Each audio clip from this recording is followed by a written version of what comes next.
Let's get salty! Hey everyone, Zeddy here again today with a brand new video, and before we get into the topic of the video, I just want to give a gigantic, huge thank you to absolutely everyone who has subscribed, supported the channel, viewed the channel. We hit 20,000 subs. We have been YouTubing about Hearthstone for just under a year, 11 months, and we're already at 20,000 subscribers. It's unbelievable. Could not have done this without all of you. It is just incredible. And I want to thank you so much for that. And I do have an announcement to make about what we're going to do for the 20K subs. I'll make that announcement tomorrow on This Week in Hearthstone. So make sure to tune in for that. But let's get on to the video topic. And yesterday we took a look at cards that basically were bad, were not very good at all, and then became really OP in the meta. And I thought, why not take a look at the reverse? Cards that used to be so good, auto-include in so many decks that just see virtually no play anymore. I'm not going to really mention cards that got nerfed because that would, obviously they're not that great because they got nerfed. That would be kind of, pointless video to make. But, a lot of these will be wild-centric, cards that have rotated a wild and just don't see a heck of a lot of play. But let's go into it. Let's take a look at 10 cards that used to be absolutely insane that, basically don't even see play anymore. So starting off at number 10, we're going to go with a neutral legendary minion, Prince Keleseth, a 2-mana 2/2 minion. And basically what it did, if you have no other 2-cost cards in your deck, you buff all minions in your deck +1/+1. This card was really meta, very, very popular for quite some time, especially in Rogue. You could Shadow Step this, like you could coin Keleseth, Shadow Step Keleseth, Shadow Step Keleseth. It was ridiculous. Zulok ran it as well. It was very popular there. Hell, I even remember seeing it in like mage decks, like Spiteful Mage, and ridiculous things like that. But yeah, the card itself just doesn't really ever pop up in Wild anymore. It's that high roll just doesn't really cut it. Like, you're either being hyper aggressive or you're being like a really crazy combo deck in Wild, and Keleseth just doesn't really fit that at all. Like, if you want to play like that Zulok I mentioned, you rather just play discard stuff and like start drawing 3 cards like on turn 2 or turn 1, something really ridiculous like that. You can't play, your discard cards that work out that well if you're running Keleseth. So it really doesn't see a heck of a lot of play in Wild, but this card used to be just incredibly good for a really long time. At number 9, we have the classic Warlock legendary Lord Jaraxxus. This guy used to be the staple, the end game win condition for Warlock, summoning abyssals every turn. Very few decks could keep up with that. You got a gigantic 3/8 weapon, and you got some of the best voice lines in Hearthstone history. Basically the original hero card. And, you just can't really play a card that puts you to 15 health anymore.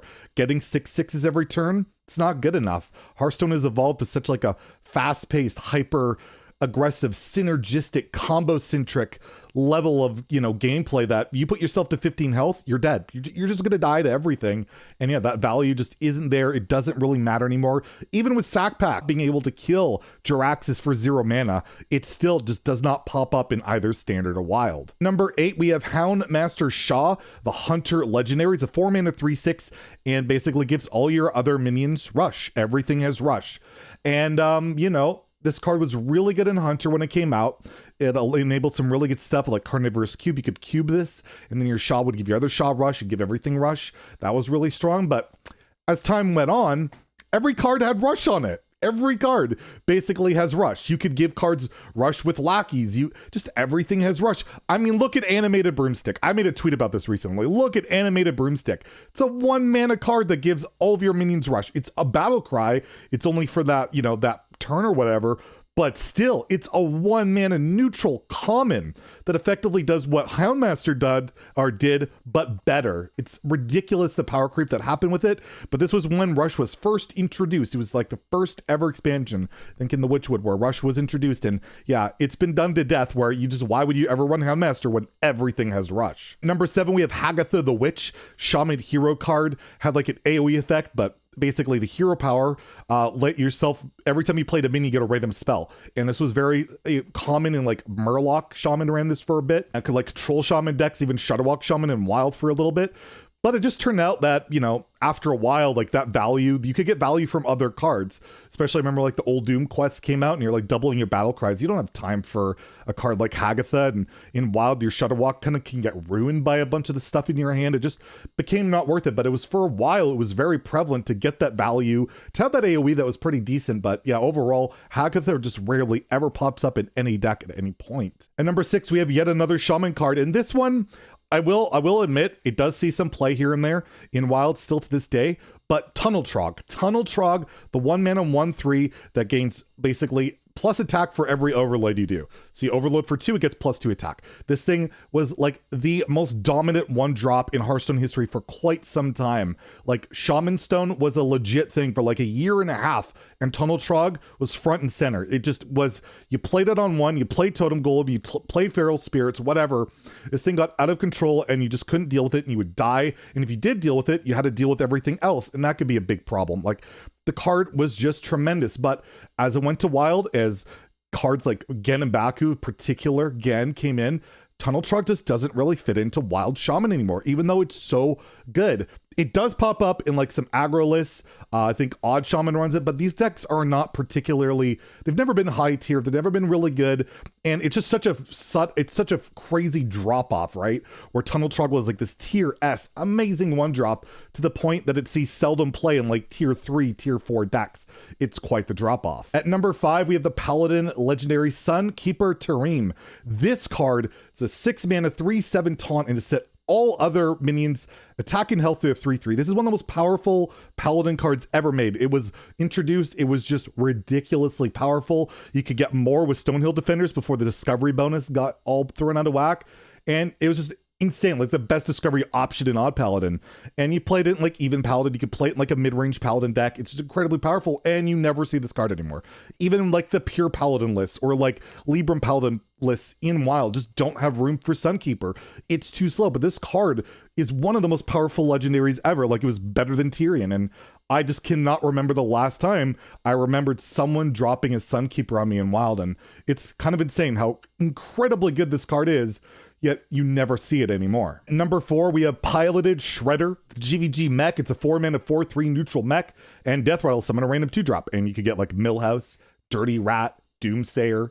That always makes people laugh. And it was like the best 4-drop for a very long time. It was sticky, frustrating to deal with. And this was even before Magnetic was the thing, where you could like attach like a magnetic card to this. You didn't really have that, but it was still like an auto include in like almost every mid-range aggro deck, period, in Hearthstone. And you absolutely never see it. It's a 4-mana 4/3. That sucks. A random 2-drop is like whatever in today's Hearthstone. You want that for 1 mana off a lackey, you know? Like, it's just not what it used to be whatsoever. And even with Magnetic being introduced, Piloted Shredder never really saw play in any of those mech decks, and you just never ever see Shredder anymore.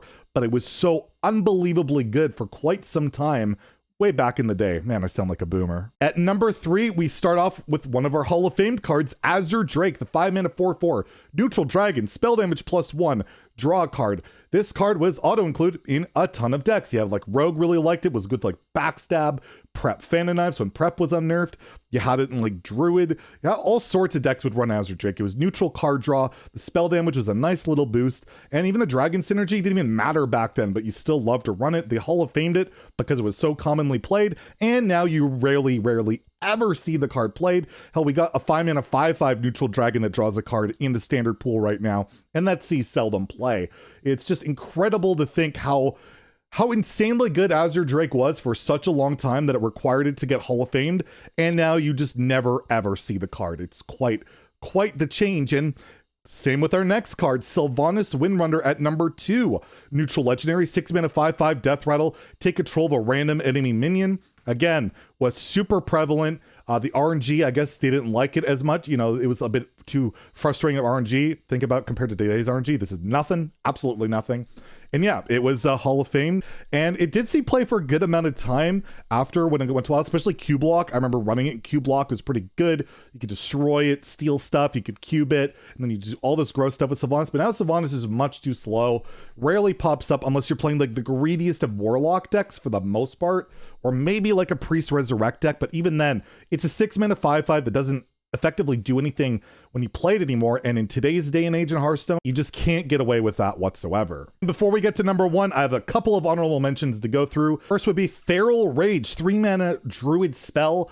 Choose one, gain +4 attack or +8 armor. This card was like auto include for a really long time in druid because, well, the armor gain was insane. There's nothing really like that. And then they got Ferocious Howl, branching paths, even have that new amulet Krupp card that gets basically both effects. And yeah, you just don't ever run Feral Rage. You can get armor in much better ways, and the attack was rarely that relevant, and it's just not really played anymore. You also have Arcane Tyrant, neutral epic, was like a 5-mana 4/4, would cost 0 if you cast a spell that's 5 or more. You don't really ever see this card see play anymore, and hell, it got power creeped in druid with a Nubisath Defender. It does the same thing, but you get a taunt, a 3/5 taunt, which is a hell of a lot better than a 4/4, and even that card only sees, like, you know, it sees play in standard, and that's about it. Last honorable mention is Cairn Bloodhoof, 6-mana 4/5 neutral legendary in the classic set, gets you another 4/5. It was a priest's worst nightmare. It was like a good mid-range value drop, and now it's even power creep by this dragon over here, and that's a common. It just isn't what it used to be whatsoever, but it was a pretty meta card in a lot of mid-range decks for quite some time. And number one, the most OP card ever that became basically unplayable. You never see it, and that's Dr. Boom. Dr. Balance at 7-mana 7/7. You get 2 boom bots. Broken, right? We'll compare him to the warrior bomb version. He's just a tame little boy now, and you know, you just don't really see Dr. Boom see play anymore. Back then, playing a 7-drop and getting that board presence, getting those boom bots was a big deal, but now everything has rush, everything has like an effect, a battle cry. You can swarm the board with like a derailed coaster, for instance, a lot earlier and fight for board. It's just not what it used to be. Hearthstone was a much different game back then. But yeah, Dr. Boom used to be like the most egregious, overpowered card. And people were like, when it goes to wild, it's going to be broken and wild forever and ever and ever. And well, you just don't really see Dr. Balanced anymore. So rip to Mr. Boom. Let me know in the comments below, what cards do you think are like the most OP that became basically irrelevant, or which ones do you disagree with this list? Are they still really good in your decks? Let me know, and if you enjoyed the video, please like and subscribe. Have a great day. Stay salty, my friends.